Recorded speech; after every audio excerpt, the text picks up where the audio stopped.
Joining us now is Congresswoman Sharice Davids of Kansas. She is co-chair of both the Native American Caucus and the LGBT Equality Caucus.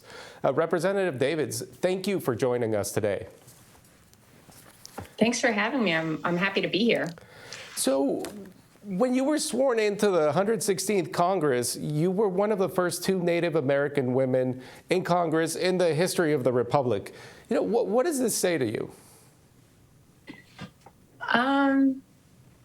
It's interesting because I think that we're in this time in history where so many amazing things are happening. And it actually gives us the opportunity to kind of look back and see not just how much work needs to happen or needed to happen to get us where we are, but also kind of the opportunity that lays in front of us. And I think that having the chance to be part of literally the most diverse freshman class ever to come into Congress is certainly a huge honor. And then to be able to do that alongside Deb Haaland, who's now the Secretary of Interior, is, I don't know, it's something that I'll always cherish. Right, and specifically with Native American groups, what do you do, and what should everyone else do to sort of amplify their voices and make sure that representation sticks? Yeah, I think there's a couple of things there. One is really just kind of celebrating those things, celebrating the larger number of natives that are running for office, and the same for the LGBTQ plus Two-Spirit community. You know, there are so many people who are running for office, who are supporting candidates that are running, and it's not just that. It's also in the entertainment industry and fashion industries, we're seeing lots of new voices coming into the fold that I think the more we can support folks who are stepping out and stepping up, the better off we'll all be.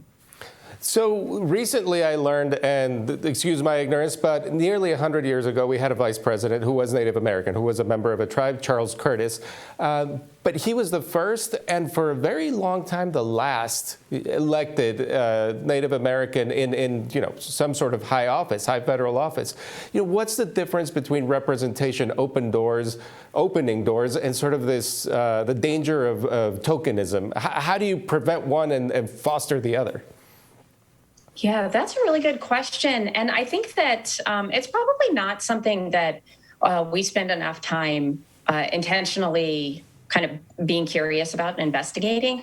I think there are a couple of ways that we avoid it. One is to make sure that when we're raising up voices or making sure that we're including voices in the conversation, for me, it's about policy making and being really intentional there, that it's not just for the sake of having someone in the room, but really for the sake of learning from their lived experience or from their expertise. And I think that I think if we're really intentional about the way that we do that, that can help us avoid anything that remotely resembles something that's maybe performative. Right. And actually, I think it's interesting. I just thought of, I got to spend a year at the Department of Transportation as a White House fellow. And I always tell people I left that experience as a born-again transportation enthusiast. And one of the things that I got to work on while I was there was including communities in transportation and infrastructure project planning. And it turns out the more voices you include who are going to be impacted by decision making or policy or projects, the less likely you are to infringe on their civil rights or have folks push back on stuff because they weren't included. And I think that that's a really important I don't know. It was a really important lesson that I got to see up close and personal while I was at the DOT. So there's another thing about diversity and inclusion. All too often, it's seen sort of as a coastal privilege. But you're chairing the LGBTQ caucus. You're one of the first two Native American women, and you're from Kansas. It's not a coastal state by any standards. Like, why do we see this? Like, is this a misnomer? Is it wrong? And and this is another one. How do we prevent that sort of mindset? Yeah, actually, I'm glad you asked about that because I will say that, especially when I first got to DC as the representative from the third district in Kansas, when I would tell people where I was from or which district I represented, definitely I got some double takes from Kansas, really. And I actually think that we're in this time where if people can just take a split second and suspend maybe existing beliefs, we have an opportunity to make a real difference and change in the way that people think about things. So I'm always really excited when I get to meet folks and maybe they just, they haven't thought too much about either the Midwest or Kansas or the Plains states, and getting the chance to say, like, actually, Kansas is a lot more diverse than you might have in your head, and you should come visit us. And I think that, like, getting the chance to in some ways spread the good word of Kansas is one of the things that's the coolest part of this. Now, you've thrown your hat in the ring on the diversity issue. You have a children's book titled Sharice's Big Voice, A Native Kid Becomes a Congresswoman. What is the sort of central message of this book? What do you want kids to learn from that? I think there's probably two big things. One is that we all have a different journey that we're on. And certainly I grew up feeling like I had a pretty ordinary experience. I was raised by a single mom, which is not uncommon. I went to public school. I was the first person in my family to go to college. I think a lot of those things are pretty ordinary experiences, and getting the chance to kind of share that, I hope helps people feel seen in their journey.